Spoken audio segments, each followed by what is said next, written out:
Un milliardaire découvre une enfant en train de lire dans sa bibliothèque à 3 heures du matin. Elle n'était pas censée être là. Elle avait enfreint ses règles. Ce qu'il fit ensuite, personne ne l'aurait imaginé. Dans un attique de 45 millions d'euros, dominant. La défense. Le silence n'est pas seulement d'or, il est obligatoire.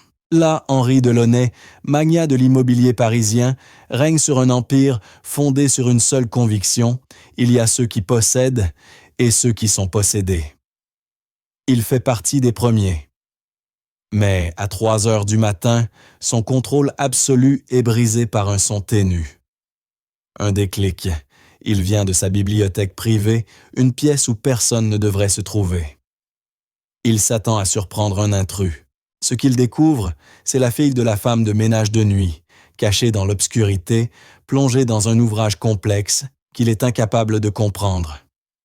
Une enfant qui aurait dû être invisible. Une enfant qui voit tout. Et il vient de commettre une erreur fatale, il l'a sous-estimée. Henri Delaunay exigeait un silence total dans son attique de verre et d'acier qui planait au-dessus de Paris. Mais cette nuit-là, à 3 heures précises, un infime bruit vint briser ce silence, un léger clic. Ce n'était pas le craquement d'un tuyau, ni le souffle du système de climatisation. Henri Delaunay connaissait chaque son de son domicile, comme il connaissait chaque chiffre de son portefeuille. Celui-ci était étranger.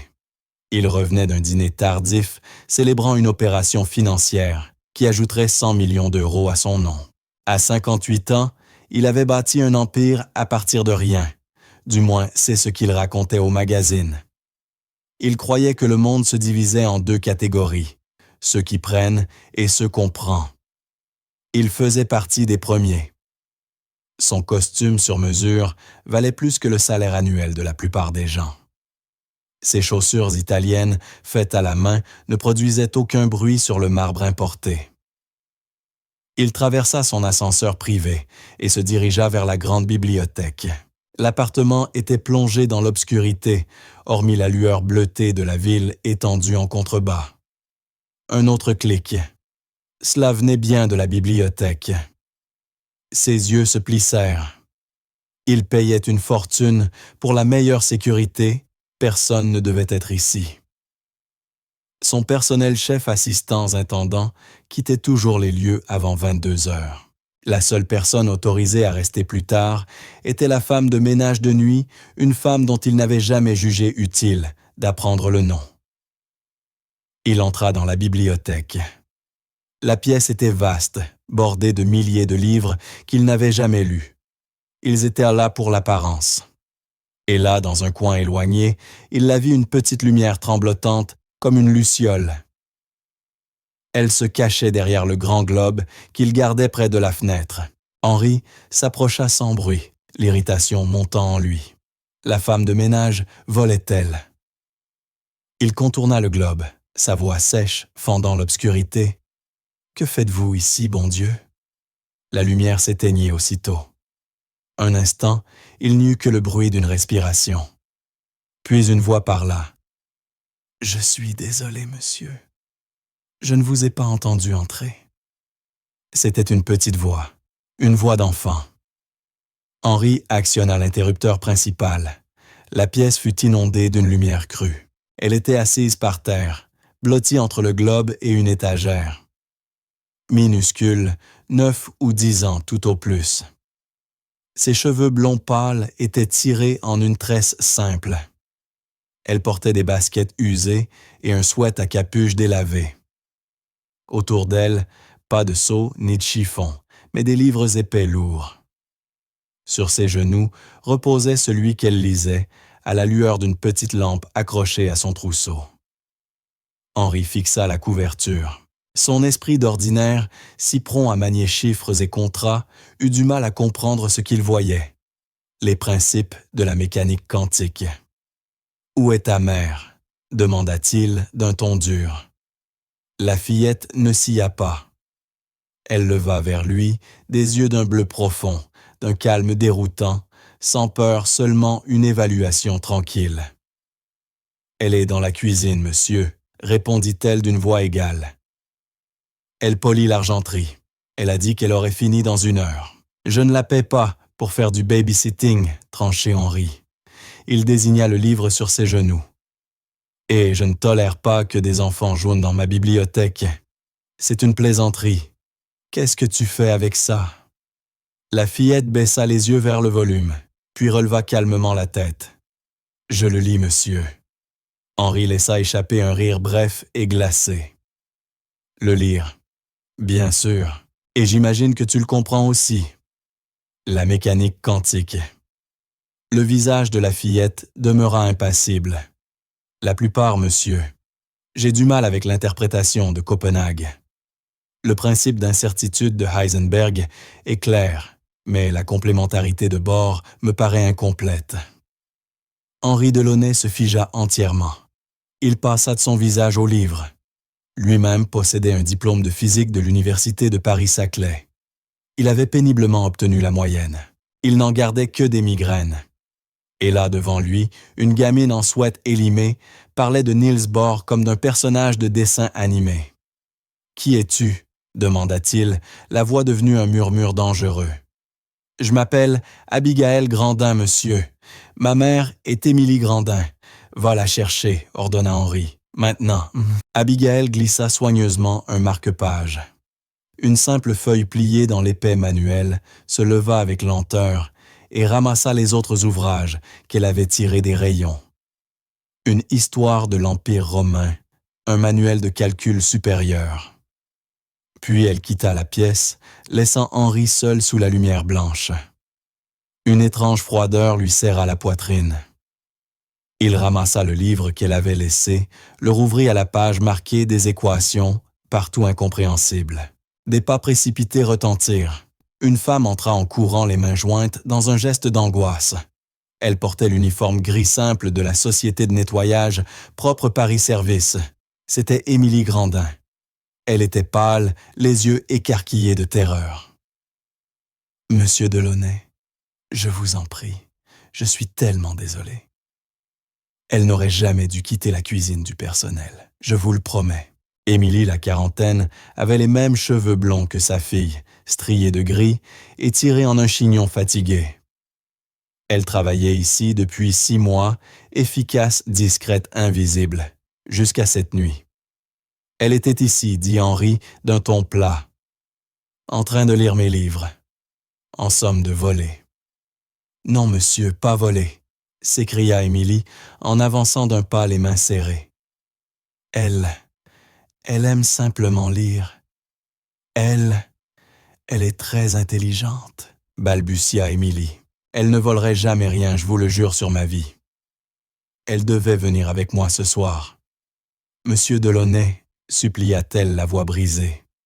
Elle avait de la fièvre ce matin, je ne pouvais pas la laisser seule et je ne peux pas me permettre de perdre ce service de nuit. L'agence est très stricte. Je lui ai préparé un petit lit dans la cuisine du personnel.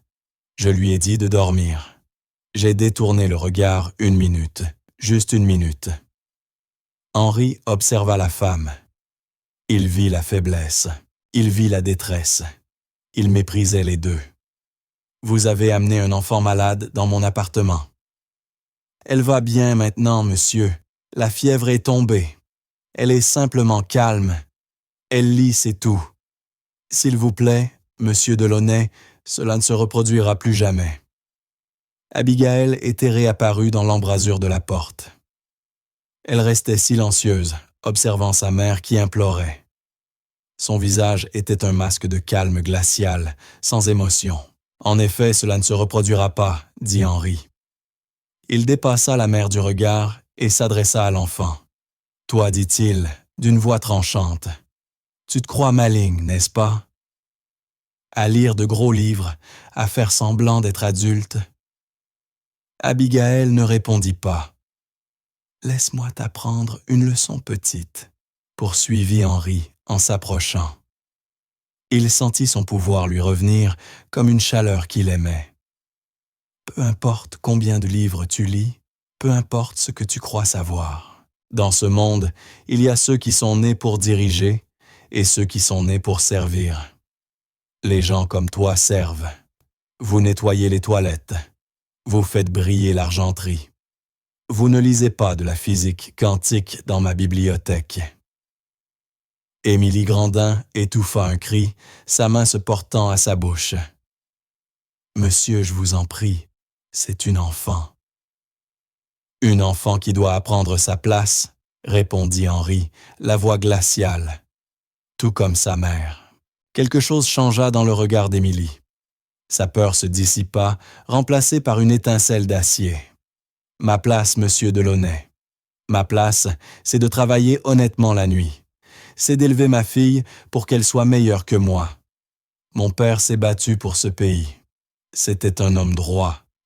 Il m'a appris qu'il n'y a aucune honte à travailler. » Henri ricana. « Votre père, sans doute, n'était qu'un simple soldat qui obéissait aux ordres. Moi, je donne les ordres. Voilà la différence. Voilà ce que vous refusez de comprendre. » C'est alors que cela arriva. Pour la première fois, la fillette réagit. La tête se redressa brusquement.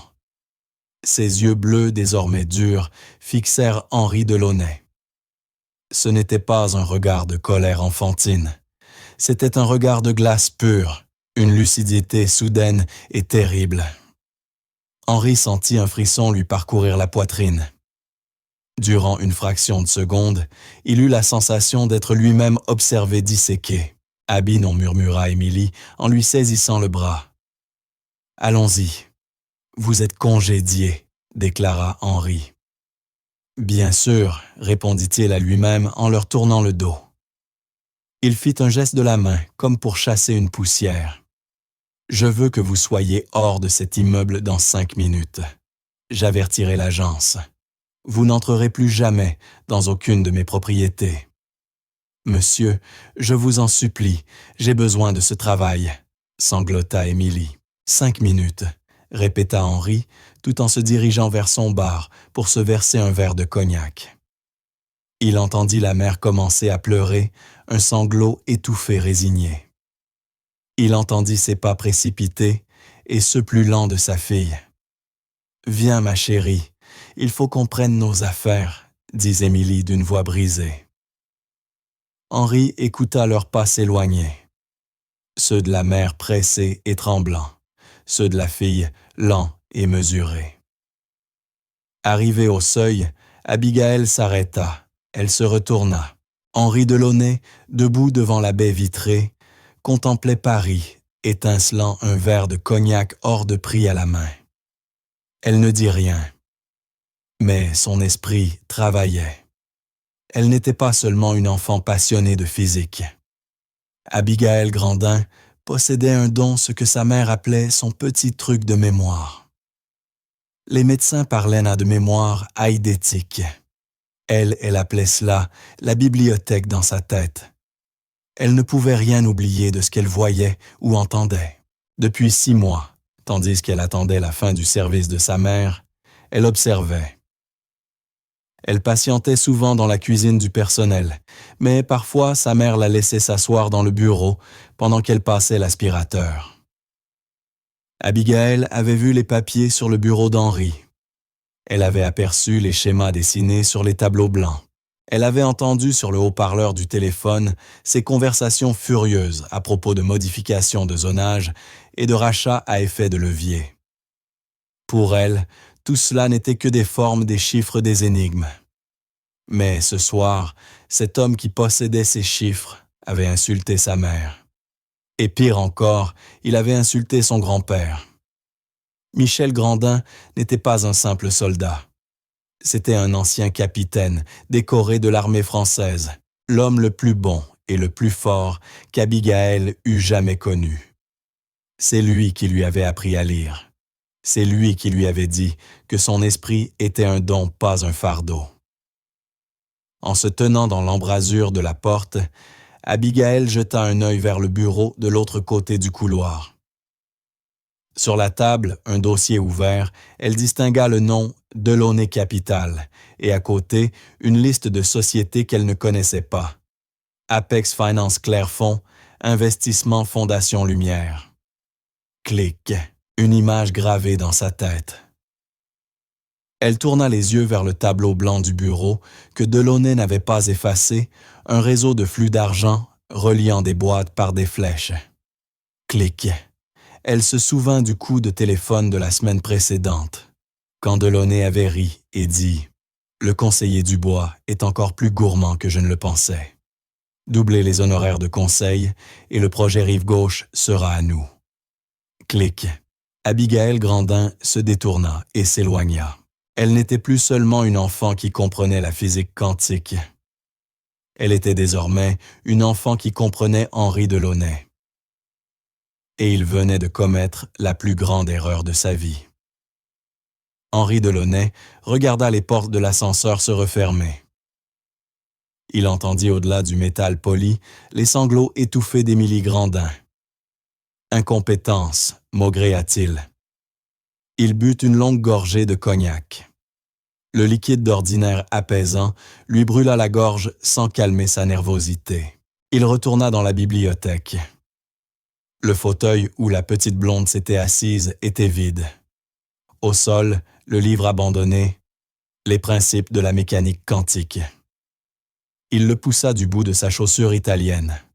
Heisenberg Bohr. Ridicule, marmonna-t-il. Un picotement d'agacement le traversa plus violent qu'une simple colère. Ce n'était pas l'enfant qui le mettait en rage. C'était ce sentiment lancinant infime qu'on l'avait regardé de haut. Ce regard bleu calme, sans peur. Ce n'était pas la crainte qu'il y avait lue. C'était l'analyse. Comme si c'était lui, le spécimen sous un microscope. 10 ans, murmura Henri Delaunay, sa voix résonnant dans la pièce vide. Il attrapa le livre et le remit violemment dans la bibliothèque sans se soucier de l'endroit. Peu importait, il était Henri Delaunay. Il ne faisait pas d'erreurs, il les écrasait. Il termina son verre, chassa de son esprit la femme et son étrange enfant, puis se rendit dans son bureau. Il avait une affaire à conclure. Le projet Rive-Gauche avançait. Il décrocha son téléphone pour appeler ses avocats, oubliant totalement le schéma resté sur le tableau blanc.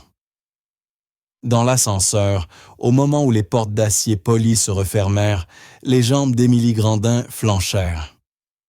Elle s'effondra contre la paroi lambrissée et glissa lentement jusqu'au sol, ses sanglots résonnant dans le petit espace confiné. « Oh, Abby, ma fille, qu'allons-nous faire ?» L'ascenseur descendait. 50e étage, 49e, 48. « J'ai tout perdu, sanglota-t-elle. Le meilleur emploi que j'ai jamais eu. Mon Dieu, le loyer, l'électricité. » Elle enfouit son visage dans ses mains, ses épaules secouées de tremblements. « Quel homme abject !» murmura-t-elle. Abigail, elle ne pleurait pas. Elle restait immobile, observant les chiffres qui s'allumaient à mesure qu'ils descendaient. 40, 39. Elle ne pensait ni au loyer, ni à la facture d'électricité. Dans son esprit, elle était encore là-haut dans le penthouse. Elle revivait la scène comme un film. Elle voyait le visage de M. Delaunay. Elle entendait sa voix « Tu es né pour servir. Tu nettoies les toilettes. » Et en silence, elle repassait les données qu'elle avait enregistrées. Le tableau blanc du bureau, un organigramme, une grande case en haut Delaunay Capital, reliée à 3 boîtes plus petites, Apex Finance Clairefonds, Investissement, Fondation Lumière. Des flèches indiquaient des transferts d'argent entre elles, certaines bifurquant vers une autre boîte CD Conseil. Clic. Le dossier ouvert sur le bureau, une liste d'actes de propriété, tous situés le long des quais de Seine. Clic. Le coup de téléphone de la semaine dernière, elle était dans la cuisine, lisant tranquillement, mais il avait utilisé le haut-parleur. Sa voix tonitruante emplissait l'appartement. Le conseiller Dubois est plus gourmand que je ne le pensais. Doubler les honoraires de conseil et le projet Rive-Gauche est à nous. CD, conseiller Dubois. Clic. L'ascenseur sonna doucement, en s'ouvrant sur le grand hall vide. Le gardien de nuit, un homme nommé François, leva les yeux de son bureau. « Il vit le visage en larmes d'Émilie et le regard pâle et silencieux d'Abigaël. « Madame Grandin, tout va bien ?» demanda-t-il. François était un homme bon.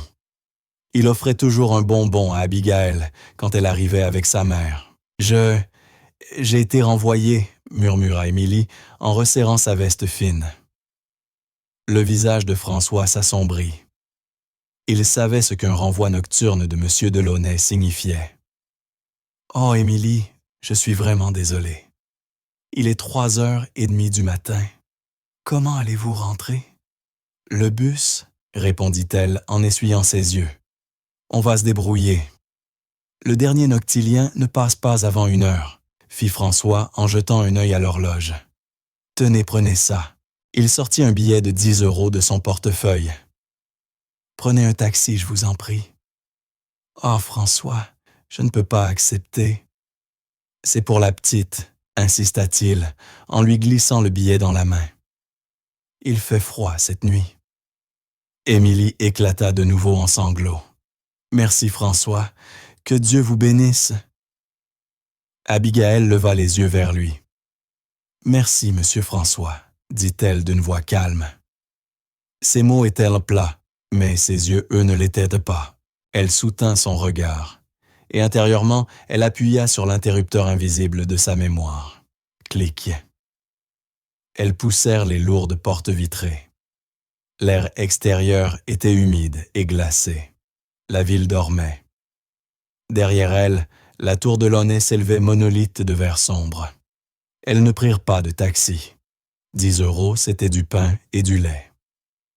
Elles marchèrent les 6 pâtés de maison jusqu'à l'arrêt du bus et s'assirent sur le banc métallique glacé. Émilie frissonnait, serrant sa fille contre elle. « Tout ira bien, Abby. Je trouverai quelque chose. J'appellerai l'agence dès demain matin. Peut-être 2 ou 3 ménages dans la journée. On s'en sortira. » Abigaël posa la tête contre l'épaule de sa mère. Elle sentait son tremblement. Dans sa tête, les calculs se formaient déjà honoraires de conseil, projet, rive gauche, conseiller Dubois. Elle avait 10 ans. Elle comprenait la mécanique quantique, mais elle ne comprenait pas encore les pots de vin. Pas encore. Ce qu'elle comprenait, en revanche, c'était que M. Delaunay avait des secrets et qu'il utilisait son pouvoir pour nuire. Il avait blessé sa mère. Il avait effrayé François. Et il avait insulté son grand-père, l'homme qu'il avait traité de simple soldat. Le bus finit par arriver, cahotant dans la nuit. Elles étaient les seules passagères. Le trajet dura 40 minutes. La ville propre et brillante du centre fit place aux rues étroites et fissurées de leur quartier. Elles descendirent et parcoururent 2 pâtés de maison jusqu'à leur immeuble. C'était un bâtiment ancien de 3 étages, la peinture s'écaillait. Elles montèrent l'escalier jusqu'au 2e.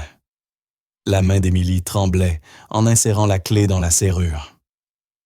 L'appartement était petit mais impeccable. Un canapé usé, une petite télévision, une odeur de café et de vieux livres.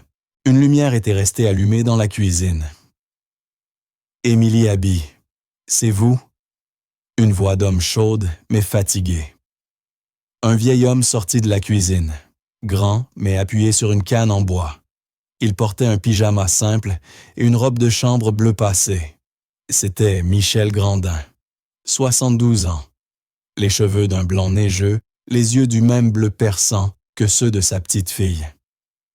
Il avait été capitaine dans l'armée française. 2 campagnes, une broche métallique dans la hanche et une boîte en bois contenant ses décorations. Il vit le visage d'Émilie rougi et gonflé par les larmes. Il vit celui d'Abigaël, pâle et figé. « Émilie, qu'est-ce qui se passe ?» demanda-t-il d'une voix grave. La contenance d'Émilie céda.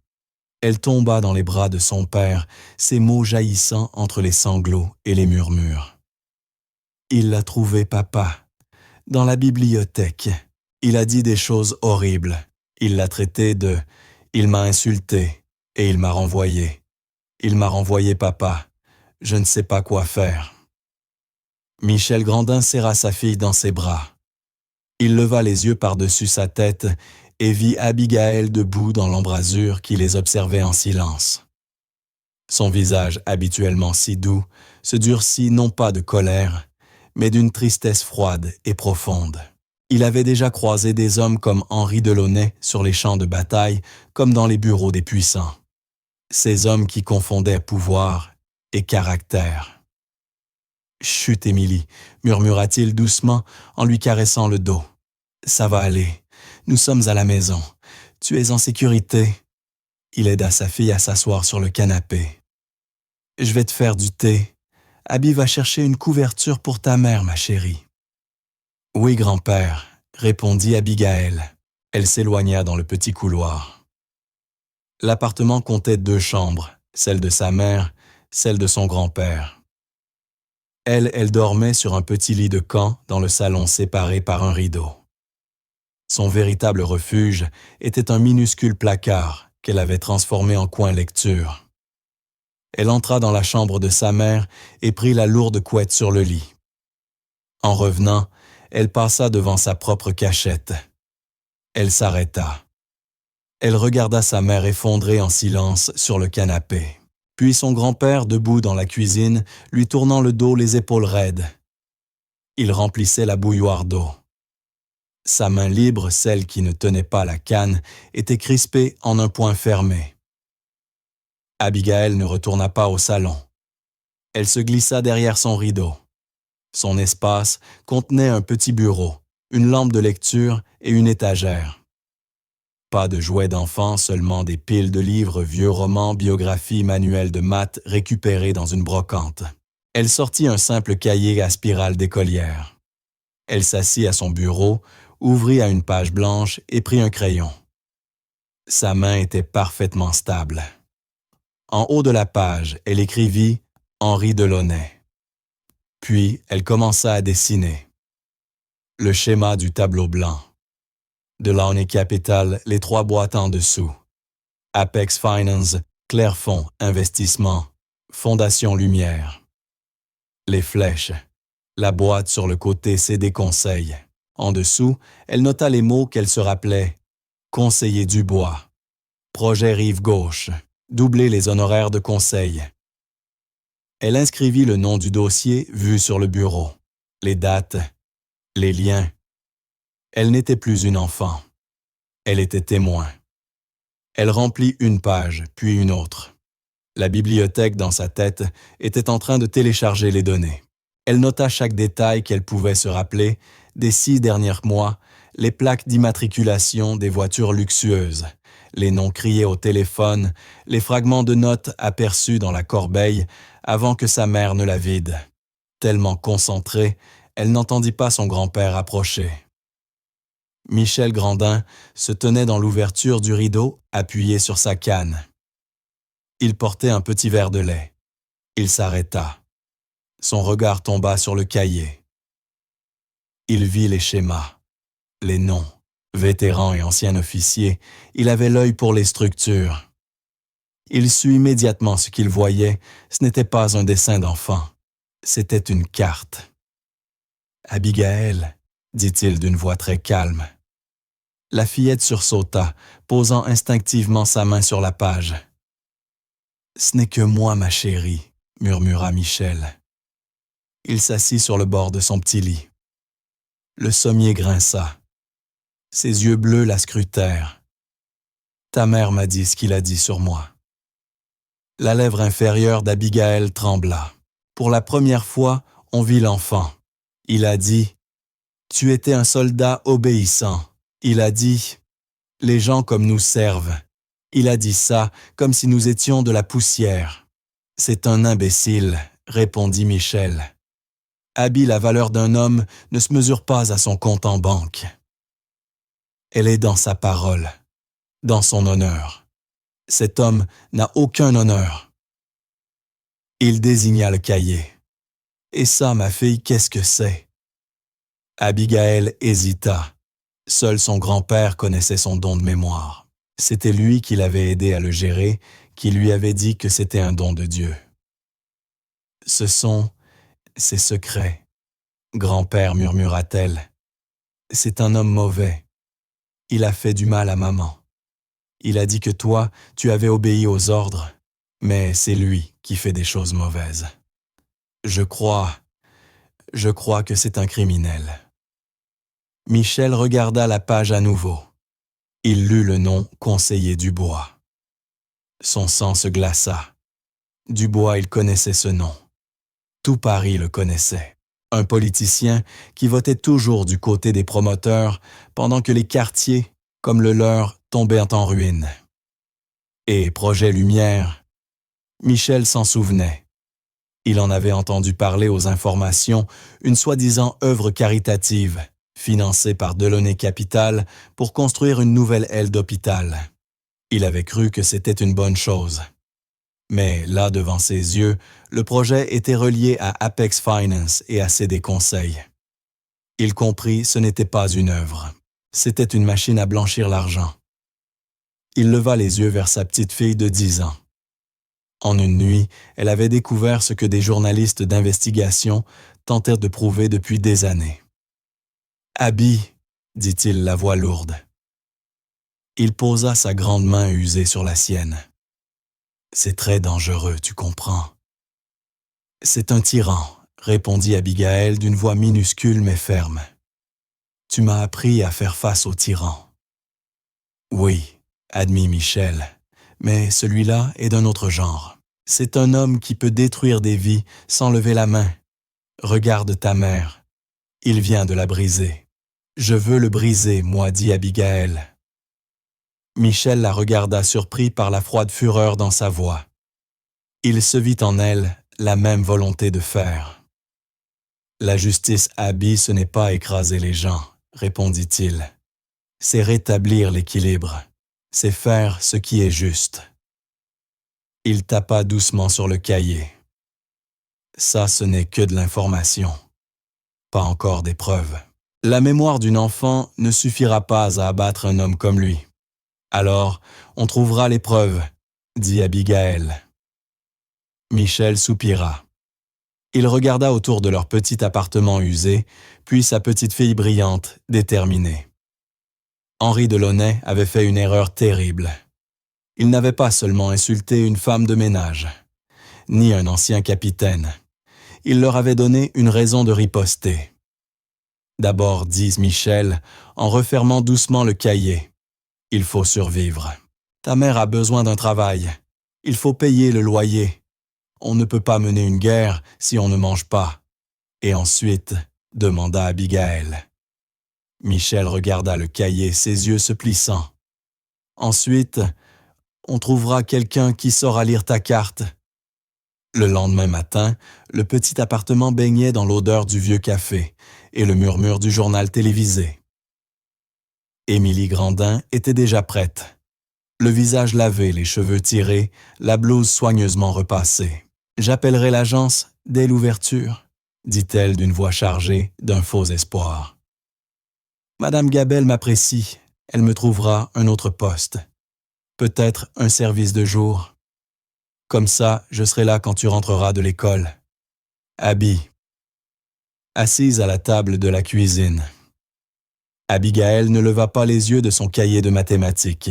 Abigail travaillait déjà sur le programme de 4e. « Oui, maman, » répondit-elle distraitement. Michel but une gorgée de café. Il observait sa fille. Il savait ce qui allait suivre. Il avait déjà vu ce genre de jeu de pouvoir dans l'armée. Un homme puissant comme Henri Delaunay ne se contentait jamais de renvoyer quelqu'un. Il en faisait un exemple. Émilie prit le téléphone et se réfugia dans sa chambre. Mais l'appartement était petit, on entendait tout. « Madame Gabel. »« Bonjour, c'est Émilie Grandin. » Sa voix était polie, pleine d'espoir. Un long silence suivit. « Je vois, dit Émilie. » Sa voix devint plus faible. « Madame Gabel, je vous promets que c'est un malentendu. Ma fille, elle a seulement erré, elle n'a rien pris elle. » Un autre silence, plus long encore. « Comment ?»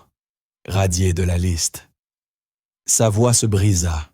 « Mais je travaille pour vous depuis 3 ans. Je n'ai jamais eu la moindre plainte. Pas une.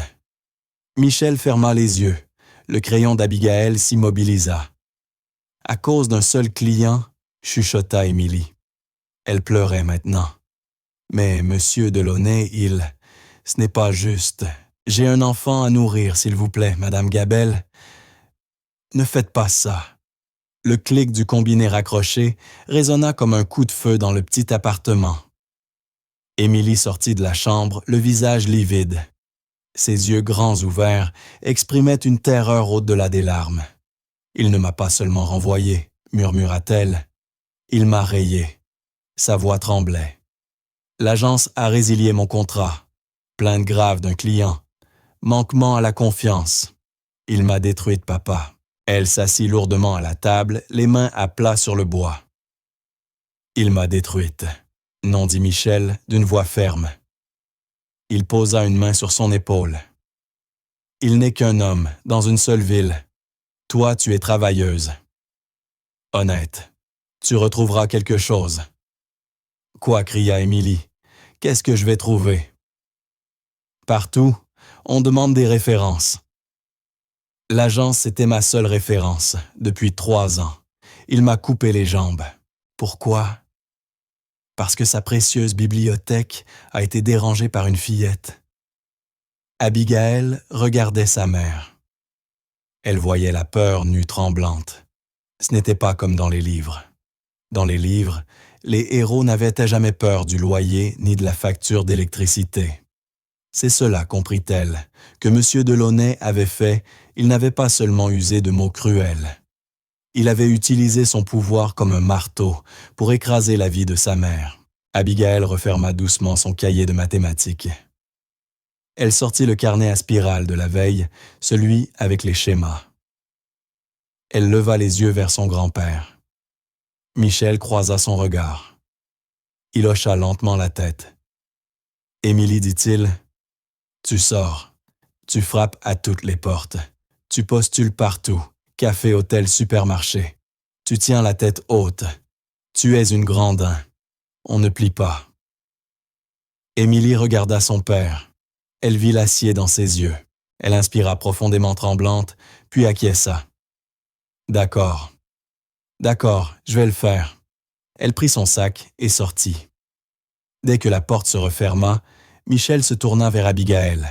« Bien, soldate, » dit-il d'une voix basse. « À nous de jouer. Mets ton manteau.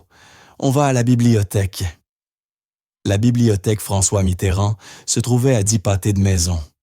Il y faisait chaud, ça sentait le papier ancien et la cire pour parquet. C'était l'un des endroits préférés d'Abigaël, mais aujourd'hui, ce n'était pas pour le plaisir. Michel la conduisit jusqu'aux ordinateurs du fond. « Voici notre nouveau poste de commandement. »« Abby, dit-il, en s'asseyant lourdement sur une chaise en plastique. Nous avons ce que j'appelle du renseignement brut, ton cahier. Maintenant, il faut le vérifier. Découvrir qui sont ces gens. Trouver une faille. » Abigaël posa les doigts sur le clavier.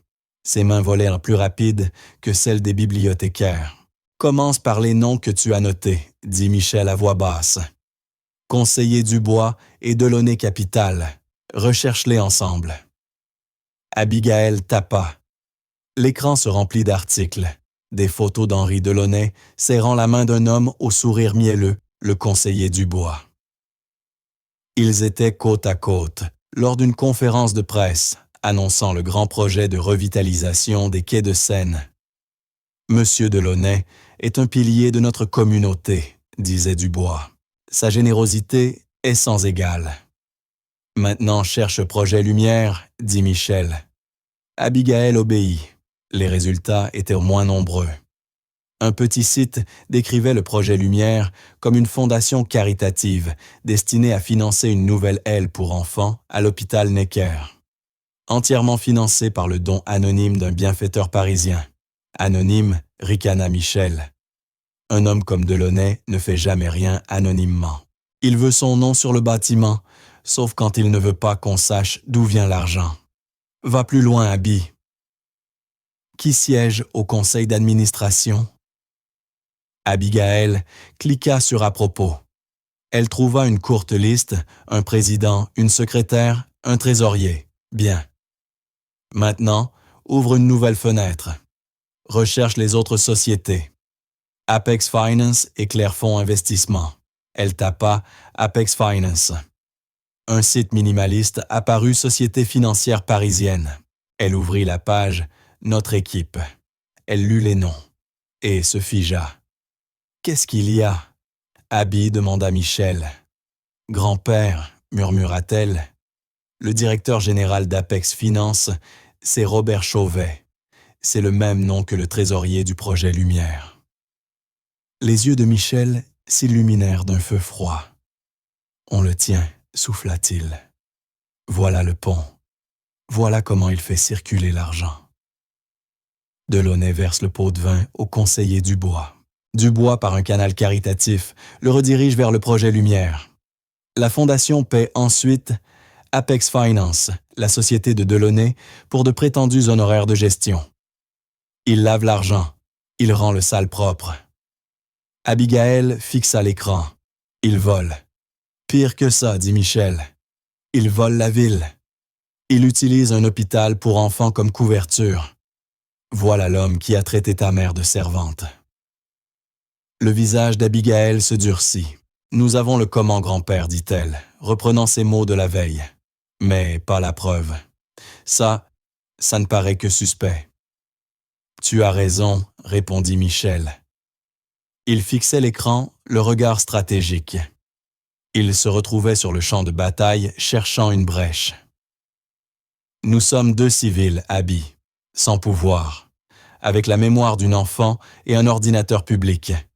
Si on l'affronte de face, ce serait un massacre. Alors que fait-on?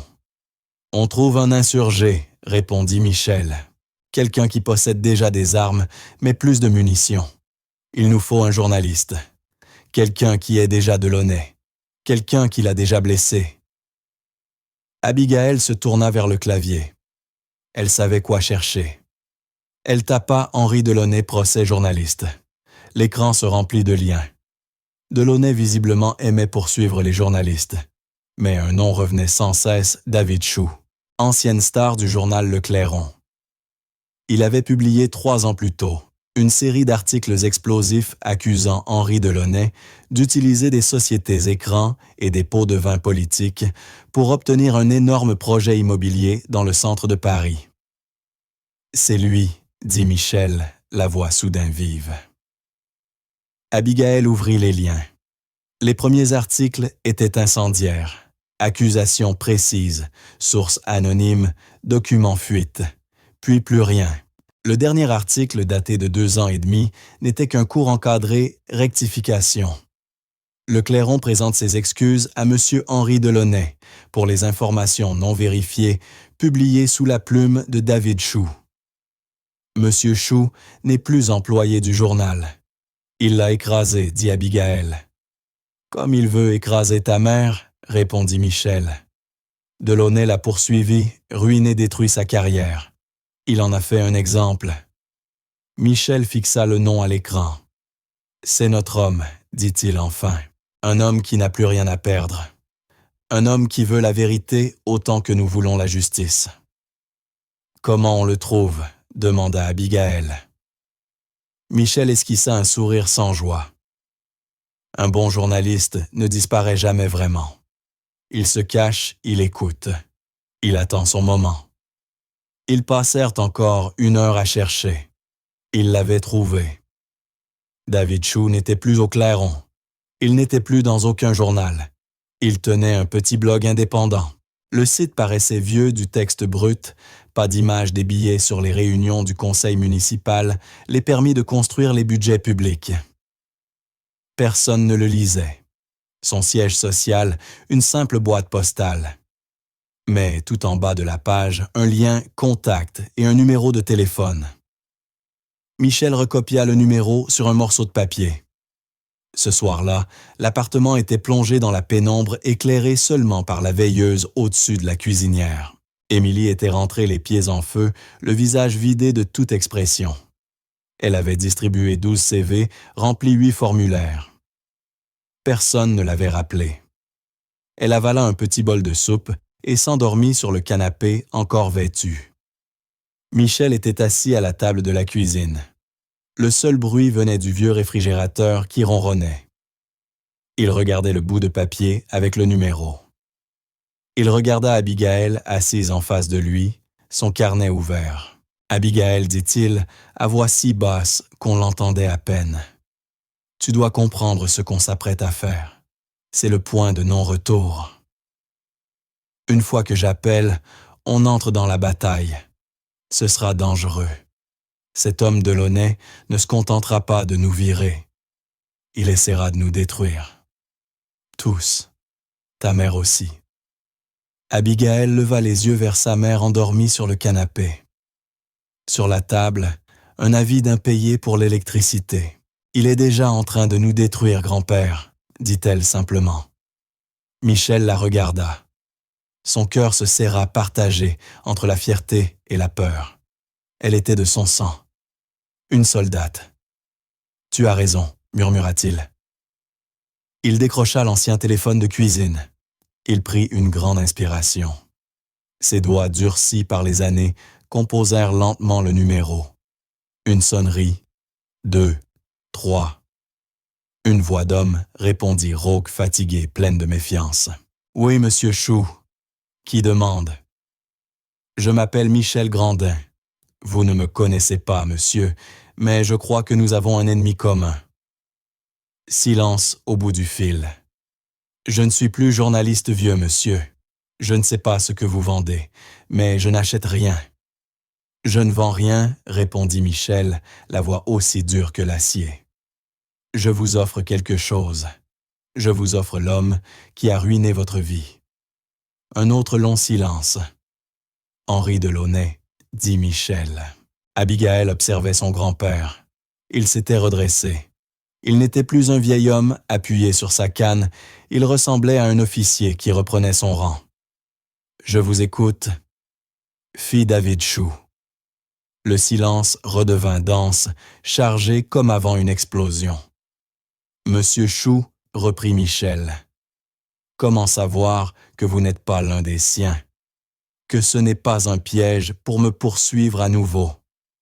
Je n'ai plus rien à perdre, mais ces avocats pourraient encore trouver de quoi me prendre. »« Vous ne me connaissez pas, » dit Michel d'un ton calme. « Mais vous le connaissez. Vous savez comment il agit. Vous avez écrit 3 articles sur ces sociétés écrans. Vous aviez raison. Il ne vous manquait que la dernière pièce. »« Nous l'avons, » nous demanda Chou, soudain méfiant. « Ma famille. Des gens qu'il a blessés parce qu'ils le pouvaient. Des gens qu'il a sous-estimés. Il a fait du mal à beaucoup de monde, monsieur Grandin. Vous n'êtes pas unique. » Peut-être, mais nous sommes les seuls à avoir vu l'intérieur de son penthouse ces 6 derniers mois. Un silence. Différent cette fois, celui d'un chasseur qui dresse l'oreille. « Où » demanda finalement Chou. « Demain, 16 heures. Bibliothèque François Mitterrand. Section Histoire. Rayon Seconde Guerre mondiale. Théâtre européen. C'est précis. »« Je suis un ancien capitaine, » répondit Michel. « J'aime l'histoire.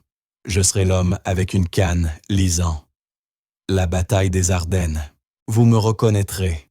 Et comment saurais-je que vous serez seul? »« Vous ne le saurez pas, » dit Michel.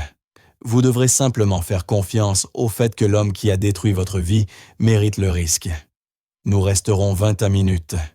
Si vous ne venez pas, nous trouverons un autre moyen. » Michel raccrocha, sans attendre de réponse. Il regarda Abigail. Son visage était pâle dans la lumière jaune de la cuisine, mais ses yeux brillaient. « Maintenant, on se prépare, » dit-il. « Va dans ta chambre. Écris tout ce dont tu te souviens, non dates, heures, chiffres. Pas tes opinions, pas ce que tu penses. Ce que tu sais, des faits, comme un rapport de mission. »« Oui, grand-père, » répondit-elle. Elle s'éclipsa. Michel resta assis longtemps. Il écouta sa fille bouger dans son sommeil agité sur le canapé. 72 ans, une hanche en métal. Et il s'apprêtait à déclarer la guerre au plus puissant milliardaire de Paris.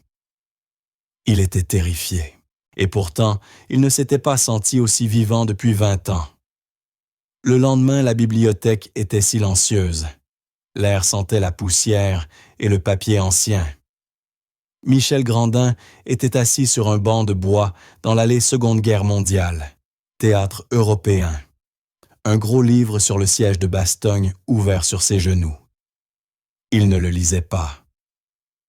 À quelques mètres, Abigaël était assise par terre, feignant de lire un ouvrage sur la République romaine. Son carnet était dissimulé à l'intérieur. À 16h02, Michel le vit. Ce n'était pas le journaliste élégant et confiant des vieilles photos de presse. Cet homme semblait vivre dans son manteau. Maigre les cernes creusées, les cheveux en désordre. Un homme brisé. David Chou passa dans l'allée, les yeux en alerte. Il regarda Michel. Il regarda Abigaël. Il eut un petit rire amer et s'éloigna. Il s'attendait à rencontrer un cadre, un lanceur d'alerte, pas un vieil homme et une écolière. Monsieur Chou appela Michel d'une voix calme mais ferme. David s'arrêta, se retourna lentement. Il revint les mains dans les poches. « Monsieur Grandin. »« Merci d'être venu, dit Michel. Voici ma petite fille, Abigaël. » Le regard de David alla vers la fillette, puis revint vers Michel. Il semblait en colère. « C'est une plaisanterie. Vous vous moquez de moi. » « Ce n'est pas une plaisanterie, monsieur, » répondit Michel. « Vous avez amené une enfant ici? Qu'est-ce que c'est? Une sortie scolaire? Vous voulez que j'écrive un article sur votre petite prodige? » J'ai dit que je n'étais plus journaliste. « C'est elle la raison de notre présence? » dit Michel d'une voix basse. « C'est elle la source. » La source, ricana David. « La source de quoi? » Le menu de la cantine. Il se détourna. « Projet Lumière, » dit Abigaël. Sa voix n'était pas forte, mais elle trancha l'air poussiéreux comme une lame. David Chou se figea. Dos tourné. 5 secondes passèrent sans qu'il bouge.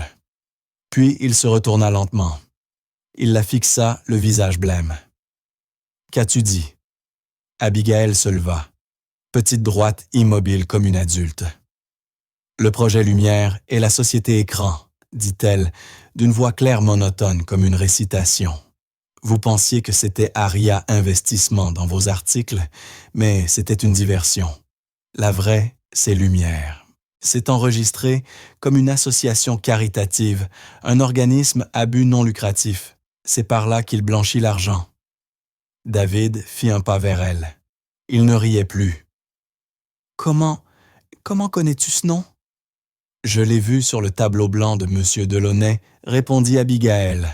« Il reçoit des pots de vin du conseiller Dubois pour le projet des quais de Seine. Mais Dubois ne le paie pas directement.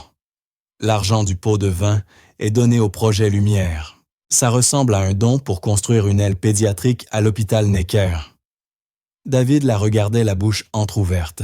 « L'argent ne reste pas là, » continua-t-elle, les yeux fixés sur lui. La fondation déclare des dépenses. Elle paie des honoraires de gestion et de supervision des travaux à une société appelée Apex Finance. Cette société est dirigée par Robert Chauvet, qui est aussi le trésorier du projet Lumière. L'argent entre propres ressorts sales. Ce n'est pas une donation, c'est une blanchisserie. David s'appuya contre l'étagère comme frappé dans le ventre. « J'avais Chauvet, » murmura-t-il. Je savais qu'Apex Finance était louche, mais je n'arrivais pas à la relier à Delaunay. Je n'avais pas trouvé le pont. Lumière, mon Dieu. Il leva les yeux vers eux. Qui êtes-vous? Je m'appelle Michel Grandin, dit Michel, en se levant ses dents de sa canne. Ma fille Émilie était la femme de ménage de nuit d'Henri Delaunay. Il a trouvé ma petite fille dans sa bibliothèque, dit Michel. Elle lisait de la physique quantique, ajouta calmement Abigaël. Le principe d'incertitude de Heisenberg. David Chou laissa échapper un souffle tremblant. J'avais entendu des rumeurs sur cette bibliothèque. On disait qu'il l'avait achetée pour la frime, qu'il ne comprenait même pas les titres. C'est vrai, répondit Abigail. Et ça le rendait furieux. Il a dit que des gens comme nous, comme ma mère, étaient nés pour servir. Il a dit que mon grand-père n'était qu'un soldat de base, un suiveur d'ordre. Puis il a renvoyé ma mère et fait annuler son contrat auprès de son agence. Elle ne trouve plus de travail nulle part. Le visage de David, d'abord blême de stupeur, se colora d'une colère familière. Il reconnut la méthode. Il l'avait vécue. Delaunay ne se contentait pas de gagner, il devait anéantir, effacer, humilier. « C'est vrai, » murmura David d'une voix basse.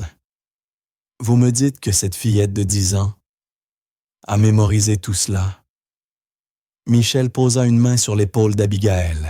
« Ma petite fille a un don. Elle voit, elle retient. Elle n'oublie jamais.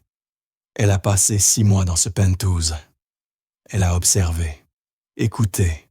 Elle a toute son organisation dans sa tête. » Et ajouta-t-il sur papier. Il prit le carnet à spirale d'Abigail et le tendit à David. Les mains du journaliste tremblaient en l'ouvrant. Des pages et des pages de schémas de date, de plaques d'immatriculation, de noms de sociétés, écrans, de phrases entières, issues d'appels téléphoniques qu'Abigail avait entendus. C'était le renseignement brut que Michel avait promis. La clé de voûte de l'Empire Delaunay. « C'est tout, » balbutia David. « C'est ce qu'il m'a poursuivi pour avoir tenté de prouver. C'est la vérité. » Il releva la tête et pour la première fois, le regard brisé du vieil homme disparut. Ses yeux s'étaient rallumés. Le reporter revenait à la vie. « Très bien dit, David, d'une voix soudain nette professionnelle. » Il referma vivement le carnet. « Très bien, monsieur Grandin. Abigail, voici ce que nous allons faire. Ce n'est pas un article. Si nous publions ça, ces avocats nous écrasent avant même que ça atteigne la presse. Il possède les éditeurs, les juges, les hommes politiques. Il dira que tout ça n'est que les élucubrations d'une enfant et d'un journaliste discrédité. On serait pulvérisé. Alors que fait-on ? Demanda Michel. Ce n'est plus du journalisme, répondit David. C'est du pénal. On construit un acte d'accusation. On ne va pas au clairon. On va au parquet national financier.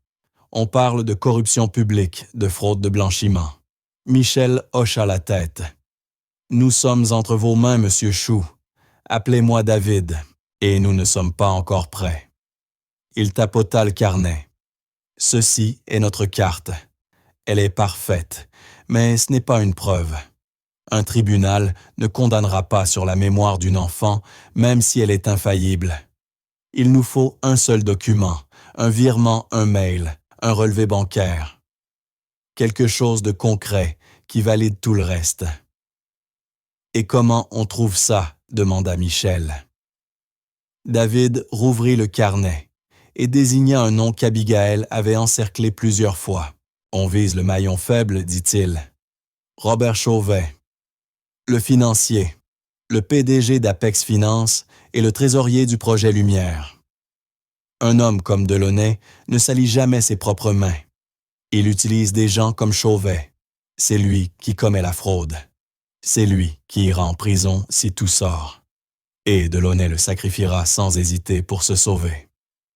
Alors on le trouve, dit Michel. Non, corrigea David. On le fait paniquer. On lui fait croire que le navire coule et que Delaunay va le laisser se noyer. On lui montre que sa seule chance, c'est de parler, de devenir témoin. Et en échange, il nous donne la preuve.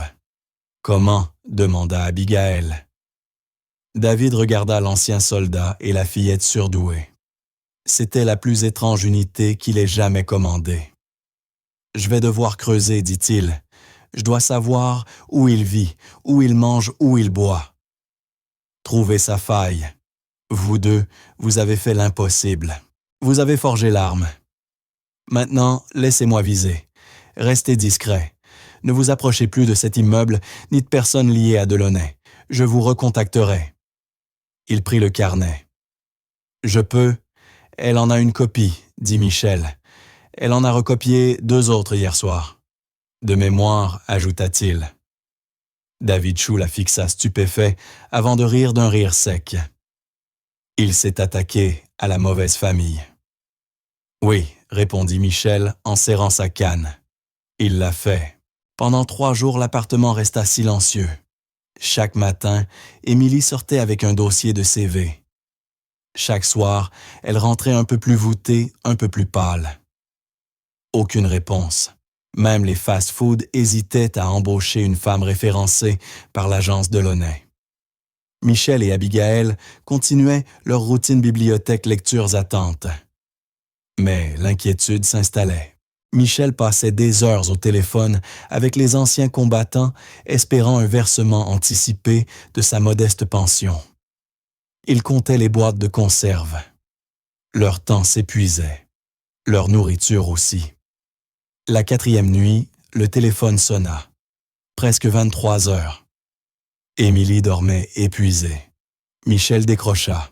« Allô Grandin, à l'appareil, c'est moi. » La voix de David Chou était basse, urgente. « Je l'ai dit-il. » Michel se redressa aussitôt. Il fit signe à Abigail qui accourut. « Qu'avez-vous trouvé ?» demanda Michel. « Chauvet. Ce n'est pas seulement un escroc, c'est un homme désespéré. Je l'ai suivi. Il ne fréquente pas les bars de luxe. Pas de maîtresse. Un seul lieu, l'hôpital Necker. Le vrai pas, l'aile lumière. Pourquoi? Son fils, 9 ans, leucémie, hospitalisé depuis 6 mois. Le traitement est expérimental, hors de prix. Delaunay ne se contente pas de le payer. Il s'en sert. Chauvet est piégé. Il trafique les comptes pour Delaunay depuis 5 ans. Et je parierais ma vie que Delaunay garde les factures médicales comme moyen de chantage. Mon Dieu, souffla Michel. Il cache ses pots de vin derrière un faux hôpital d'enfants, et il fait chanter un père dont l'enfant est réellement malade. C'est le levier parfait, dit David. Et c'est notre faille. Un homme comme ça ne sera jamais loyal. C'est un prisonnier. Quel est le plan? Demanda Michel. Je suis à l'hôpital dans le parking souterrain. Je vais l'intercepter à sa sortie. C'est ce soir, Michel. D'une façon ou d'une autre, tout se joue maintenant. Je voulais que vous le sachiez. Faites attention à vous, mon garçon, dit Michel. David raccrocha. Abigail regarda son grand-père. Est-ce que Monsieur Chou va s'en sortir? C'est un bon soldat, répondit Michel en la serrant contre lui. Maintenant on prie. Le parking souterrain de l'hôpital sentait l'huile et le métal froid. David Chou attendait dans sa vieille Peugeot cabossée. À 23h32, Robert Chauvet sortit de l'ascenseur. Il paraissait vidé. Son costume froissé, son visage creusé. Juste un père rongé par la peur et la fatigue. David sortit de la voiture. « Monsieur Chauvet. » L'homme sursauta, serrant ses clés dans sa main. « Qui êtes-vous? Que me voulez-vous? » « Je m'appelle David Chou. J'étais journaliste. » Le visage de Chauvet pâlit. « Je n'ai rien à vous dire. Laissez-moi tranquille. » Il tâtonna pour ouvrir sa portière. « Je ne viens pas pour un article, dit David, en avançant sous la lumière jaune. Je viens vous offrir une sortie. » « Une sortie de quoi? Je ne vois pas. »« Projet Lumière, dit David. » Les clés tombèrent. Leur cliquetis résonna sur le béton. Apex Finance poursuivit David calmement. Conseiller Dubois. Les pots de vin. Les comptes offshore. Je sais tout, Robert. Et bientôt, tout le monde saura. Chauvet se mit à trembler. Vous ne savez pas, Monsieur Delaunay va vous détruire. Il m'a déjà détruit, répondit David. Il y a 3 ans, je n'ai plus rien à perdre. Mais vous, oui. Vous avez une femme, un fils. Chambre 412. Leucémie. Chauvet poussa un sanglot étranglé. S'il vous plaît, il Il paie les soins. Sans lui, mon fils meurt. Je vous en supplie. Il est déjà en train de vous abandonner, Robert, dit David. Vous ne comprenez pas. C'est votre nom qui figure sur les virements illégaux. Vous êtes le trésorier, le PDG. Quand tout éclatera, et cela éclatera, qui ira en prison? Lui, ou celui qui a signé les chèques. Chauvet s'appuya contre sa voiture. Ses jambes fléchirent. Il savait que c'était vrai. Il va te livrer au loup, dit David d'une voix calme. Il dira que tu étais un employé incontrôlable. Il sera choqué et indigné. Et il s'en sortira comme toujours. Toi, tu iras en prison pour 20 ans. Et ton fils Robert. Que lui arrivera-t-il alors? Que voulez-vous? Balbutia Chauvet, les larmes coulant sur son visage. Je ne travaille pas pour un journal, répondit David. Je travaille avec des gens qui veulent la justice. Je monte un dossier pour le parquet national financier, un dossier de corruption et de blanchiment. Et pour l'instant, tout pointe vers toi comme le cerveau de l'affaire. Non, je sais, dit David, mais il me manque une seule chose pour pointer la flèche dans la bonne direction. Il tendit la main. Une preuve matérielle. Le vrai registre, un virement, un reçu. Quelque chose portant son nom à lui.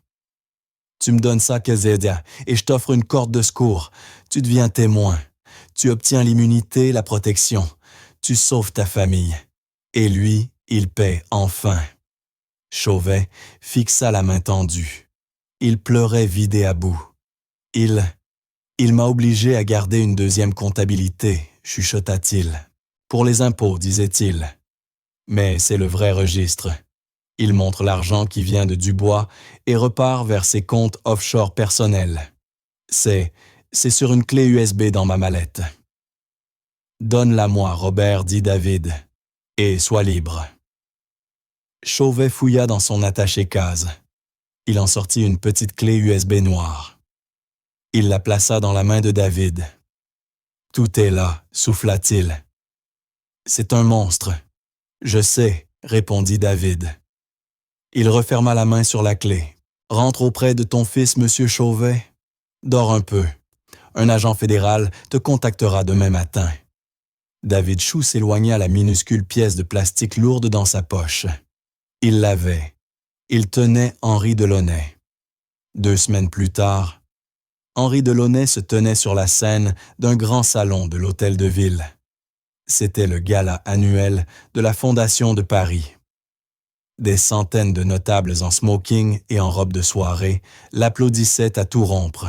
Il se trouvait au pupitre, recevant le prix du philanthrope de l'année pour son travail visionnaire finançant le projet Lumière.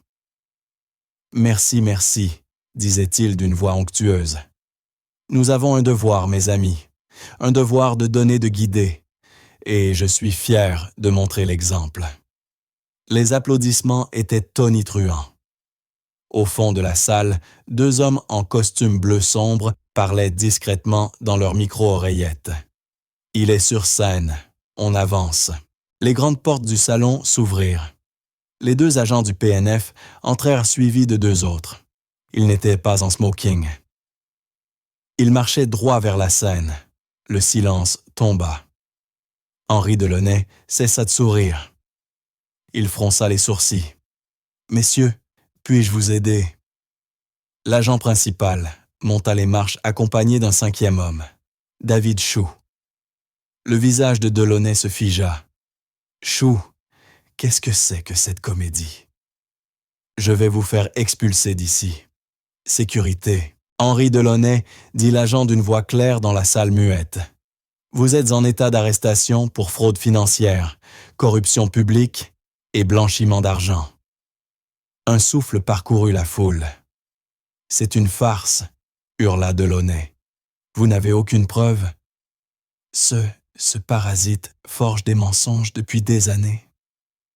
Nous n'avons pas besoin de ces mensonges, répondit calmement l'agent. Il leva un petit sachet en plastique. À l'intérieur, la clé USB.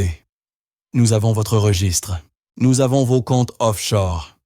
Et nous avons la déposition complète de votre associé, M. Robert Chauvet. » Le visage d'Henri Delaunay se vida de toute couleur. Il comprit. Les agents lui passèrent les menottes. Le claquement sec du métal résonna dans la salle de bal. Ce qu'il fit ensuite laissa tout le monde sans voix, pensa David, en le regardant être conduit hors de la scène. Il ne dit rien. Pour la première fois, il se tut. De l'autre côté de la ville, dans un petit appartement du 13e, la télévision vibrait. Arrêté menottes au poignet devant les plus puissants de Paris. Henri Delaunay, l'homme qui possédait la ville, est tombé. Émilie Grandin était assise sur le canapé. Elle ne pleurait pas. Elle était immobile. Michel était à côté d'elle, la main posée dans son dos. Abigail était assise sur le sol, les yeux fixés sur l'écran. Elle regardait l'homme qui avait traité sa mère de servante, son grand-père de soldat, obéissant à être poussé dans une voiture de police. Il paraissait minuscule. Le journaliste à l'écran prit la parole, David Chou entouré de micros. « Monsieur Chou, vos articles viennent d'être réhabilités. Comment vous sentez-vous? » David regarda la caméra. Il semblait épuisé, mais il souriait. « Pour la première fois depuis longtemps, dit-il, les bonnes personnes ont gagné. Monsieur Delaunay a commis une erreur fatale. Il a sous-estimé ceux qu'il a blessés. Il a oublié que ceux qui nettoient les sols et servent dans l'ombre voient tout. » Le présentateur reprit. Une incroyable affaire de corruption de pouvoir et de justice révélée grâce à une source anonyme. Michel éteignit la télévision. Un silence doux remplit la pièce. Émilie laissa échapper un long souffle. « C'est fini, » murmura-t-elle. Michel regarda sa petite fille. Il posa sa main sur ses cheveux blonds. « Tu l'as fait, ma fille. Ton grand-père est fier de toi. » Abigail leva les yeux vers lui. Elle pensa à Delaunay, à sa bibliothèque pleine de livres qu'il n'avait jamais ouverts. « Il avait raison sur une chose, » dit-elle doucement. « Laquelle, mon cœur, demanda Michel, que le monde est divisé en deux sortes de gens. » Elle prit son sac à dos, en sortit un livre emprunté à la bibliothèque. Pas de la physique cette fois, un pavé de droit civil, les fondements du droit des contrats. Il s'était juste trompé sur lesquels, dit-elle. Elle ouvrit le livre, prit un crayon et se mit à lire.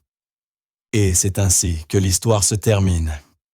La justice servie non par des armées, mais par un livre de droit entre les mains d'une enfant qui n'aurait jamais dû être là.